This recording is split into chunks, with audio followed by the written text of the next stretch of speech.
but I did need to come back. I've done this maybe two other times. When I run out of time, what's going on, Ravaging Wolverine? When I run out of time, I have to come back and finish this story because I was right in the middle of really tying this whole knot back up together. Oops, I'm smashing microphones and stuff now. So, as the few of you guys are here, I understand it's not this normal standard time. You guys got other things happening, but let me go ahead and break down a couple more things because if you guys were here for the original watch party here that we do at noon every day Eastern, I was right in the middle before I jumped over to the damage report. And I was right in the middle. Make sure this isn't going. I was right in the middle of finishing up this story where I talked about Greg Bovino, the head of certain divisions of Border Patrol, and how he was rejected down in Louisiana trying to get into a shop. How he then went on this tirade of how much he wanted to go after and get Kilmar Abrego Garcia since he was then released based off of their standard for wanting to torture him or send him to a country where he can possibly be killed. That's their basis. Just to reset the stage for you guys for what is that we were talking about. Those of you guys that were here earlier, Mara Fallison probably here, Christina Elisa Brown probably here earlier. Not sure if I saw y'all's names, but I'm glad that you're here for the back end. So I won't keep you long. Let me refer to you guys to the next aspect of the leadership surrounding Border Patrol and ICE and the types of things that they probably want you to celebrate about them, but at the same time, not look at the critical nature of the things that they're doing to folks. So let me show you what Tom Homan had to say about the plight of the ICE agent. This is coming off of right after I was talking about them looking to make sure Kilmar Abrego Garcia is dead in some other country to do their dirty work. Here's this guy. I started in Border Patrol in 1984, and I became an ICE agent. I'm the first ICE director actually came up through the ranks. I've been doing this a long time. I want you all to remember the men and women around us in uniform, they're patriots. They put their lives on this country, lives in jeopardy every day when they wear that gun, put that cover our vest on. Throughout my career, I've buried Border Patrol agents, I've buried ICE agents. I'm begging the politicians, the governors, the mayors who constantly attack these men and women, please stop. I don't want to bury anybody else. It's not a joke. We're all there enforcing the laws. Not only I care about the safety of the men and women in uniform, I care about the safety of those we're looking for and apprehending. I go to bed every night and pray that no one dies during these operations. No one dies on the border. I've seen too much death. And for those who don't like me, wear my shoes for 40 years, see the tragedies I've seen that's burned in me forever. And you understand why it's so important we secure the border and save lives. I want you to remember, 3 o'clock this morning, I bet every one of you will be sleeping comfortable in your bed. These men and women will be standing on a dirt trail someplace because a sensor went off. Is it just someone coming for better life? Or is it a heavily armed drug smuggler? They don't know, but they're going to take it on every night across this nation. God bless the men and women of ICE, CBP, and all federal law enforcement that's involved in creating the most secure border and historic deportation operation. God bless all of them. God bless this country. We're doing the right thing. There's a reason me and Rodney came out of retirement to do this, because we believe we're saving lives every day. The men and women of ICE and Border Patrol are patriots. Hard stop. Love each and every one of them. Thank you for coming today. I appreciate you. Thank you, everybody. If you have follow-up questions, please send them to your seat.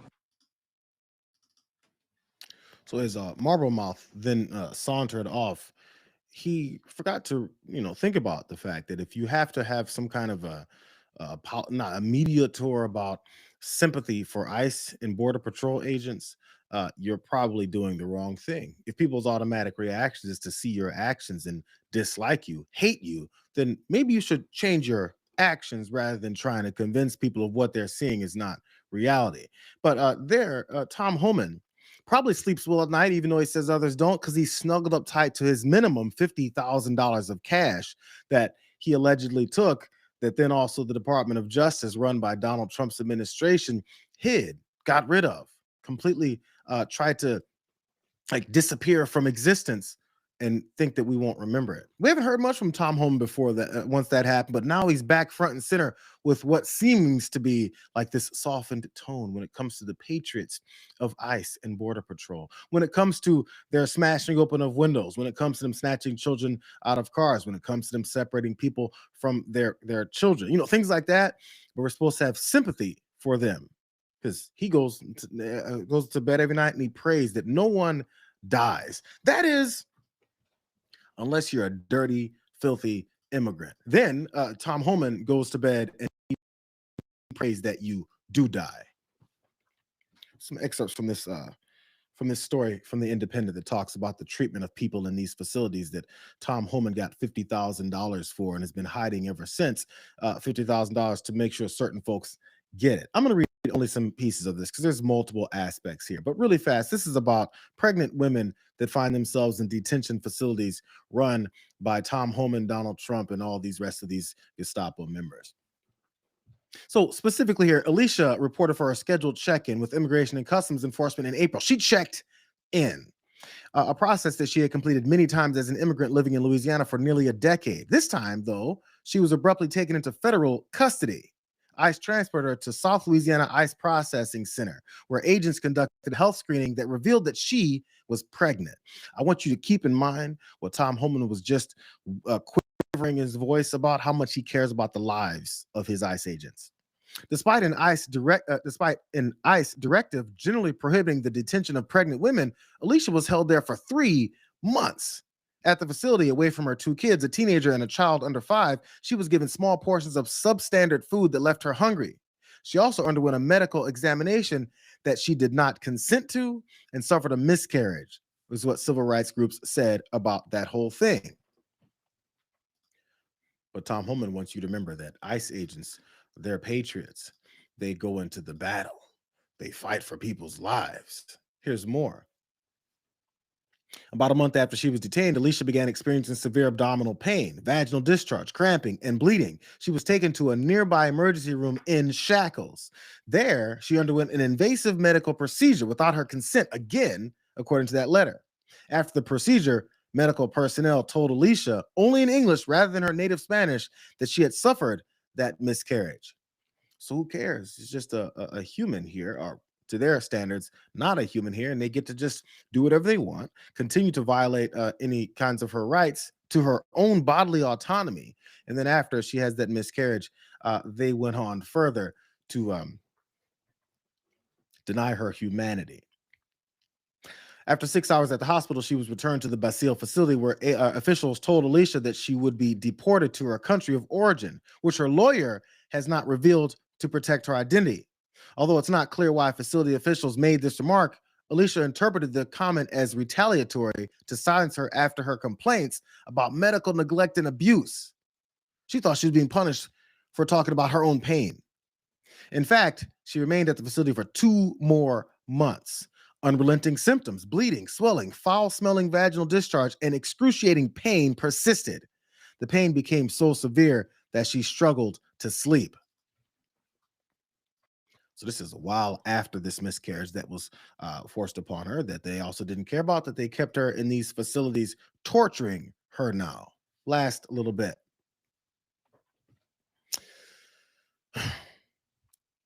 So when this woman this person Decker and her team spoke to Alicia in June, she could barely have a conversation with us because she was in so much pain and she was crying so much. The attorney said that she couldn't even speak. She placed numerous sick call requests with medical personnel at the facility, but they went unanswered. It wasn't until Alicia was deported in July that she was able to obtain antibiotics to treat the vaginal infection she developed from that miscarriage that had gone untreated while in ICE custody for fucking months. But Tom Homan wants you to feel sorry for ICE agents. He wants you to feel sorry for the people who run the detainment. The torture camps that they've got now. He wants you to feel sorry for them and call them patriots and say they get up at 3 o'clock in the morning with the mindset of going and grabbing more people like Alicia, sending her to a facility and then laughing while she suffers and potentially dies. This is the pro-life party. The reason we point out who liars are is because when you see them lie, like we've seen, we're going to understand that they will continue to be liars. They're liars. It's what they're about. So when Tom Homan went up there and tried to act like all sad about how these ICE agents are being, please stop mischaracterizing them. If you could understand anything that he said, it's because they want you to accept how much they torture other folks. I mentioned at the beginning of her story there that she checked in for her normal her normal check-ins with immigration, doing it the way that they say you're supposed to do it. Here's a standard from this same organization run by Donald Trump, Stephen Miller, Tom Homan, and all the rest of them that they say should be have some sympathy towards. At a Boston naturalization ceremony, several immigrants were pulled from the line moments before they could swear their allegiance to the United States, which is the final step in the naturalization process. This is all because 2 days before, Trump changed the rules and demanded that USCIS officials halt applications from 19 countries that he has now deemed high risk.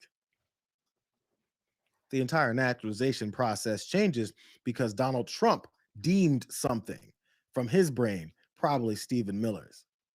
Last little bit. It's not just in Boston. Reports from New York, Houston, and several others reveal a trend of ceremonies being canceled the day of. This doesn't just crush the dreams of many who endured the long citizenship process. It also leaves them in limbo and at a risk of having their previously approved cases reevaluated. Here's a quote from Ricky Murray, who's a former senior USCIS official. He says, it's unacceptable to have applicants complete all necessary steps for naturalization and have to wait more than 4 to 5 months for an oath ceremony, and then they go and then do this.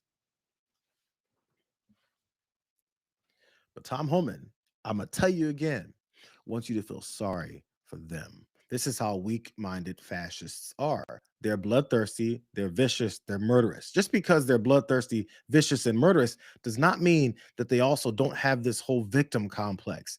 They attack and harm people, and then they go and cry about it. You know, that old adage where you don't go and attack people and then go to hide in your hand and crying about it. Be like, how dare you come for me? All I did was attack you.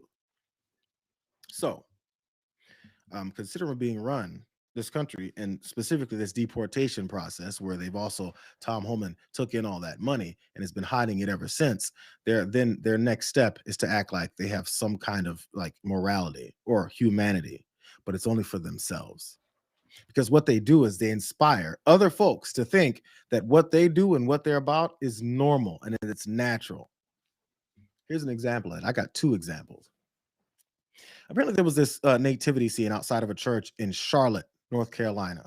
A church.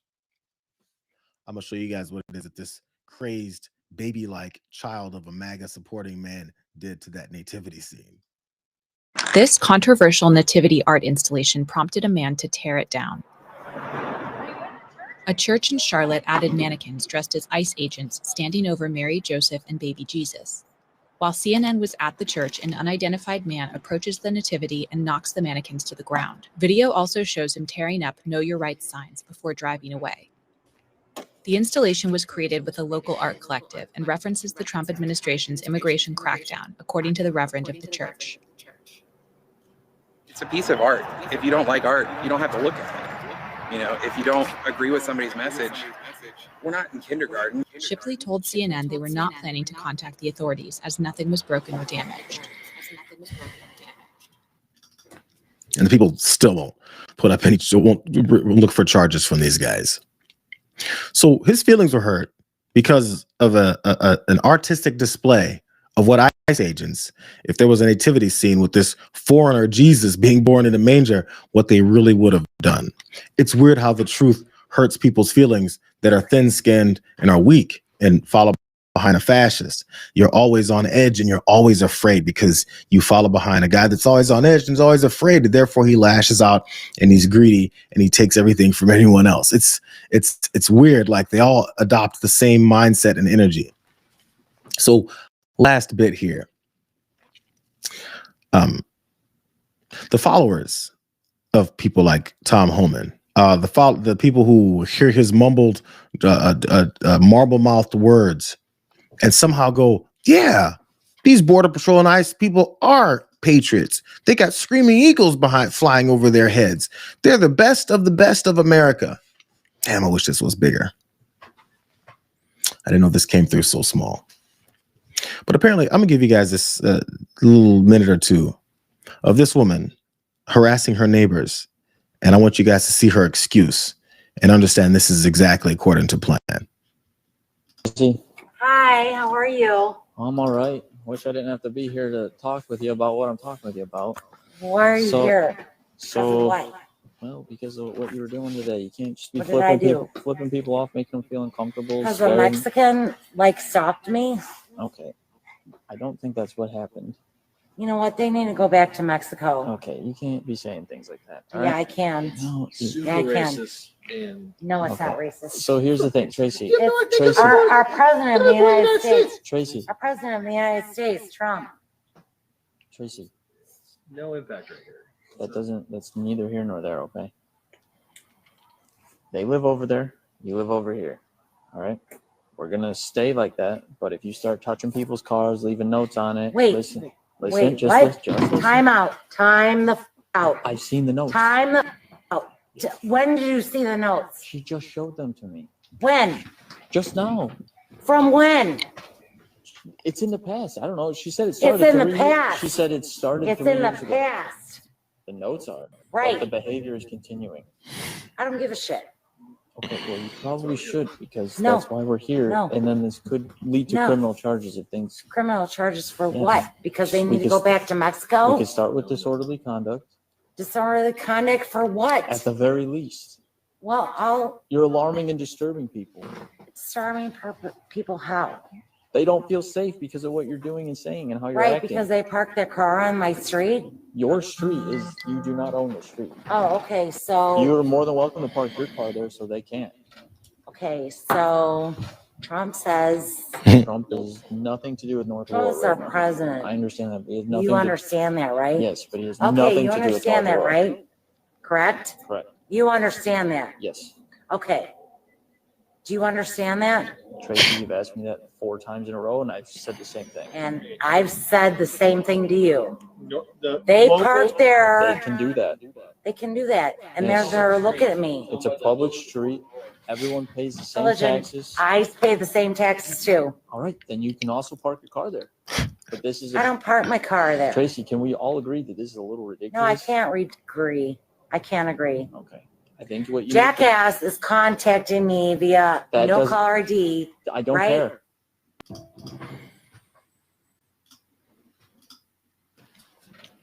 How many times did she mention that Trump is president and therefore she gets to be a lawless, harassing individual because she owns the street? I just want to point out, these are the folks they want you to support. These are the folks they want you to feel sorry for. These are the folks that they call patriots.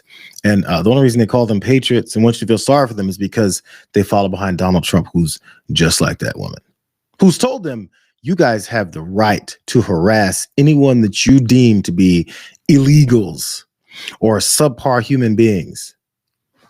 And then we'll torture them.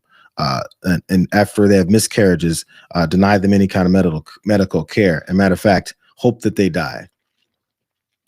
I just want people to realize, if we keep talking about, well, they'll come around, we need to talk to MAGA folks. We need to keep trying to make sure that we all agree on some things. In the meantime, what are you going to tell the families of these people who lost loved ones because of the policies that directly affect their lives? There's no answers for them. What we're doing is dismissing their lives, just like Donald Trump does. Zero kumbaya moments are coming from me and the people who support people like that guy. That's all. That's it for me, you guys. I just had to come back and finish that story because we started with all these guys trying to get some sympathy, and I want to make sure we understand who it is that's asking for sympathy and whether or not they actually deserve it. You guys deserve the rest of the day. Hope you guys have a good one. We'll see you guys on a Tuesday here. Glad you were here. And if you're just now hearing that I do things like this, it's every day at noon. We do the watch parties for a full hour. I only came on here for a few minutes to finish up the story because I talk too much. But I appreciate you guys. We'll see you guys next time. And for those of you guys that hadn't known, come around tomorrow at noon. Let me know that you're here for the first time. It'll be a good time had by all. Until later, see yous.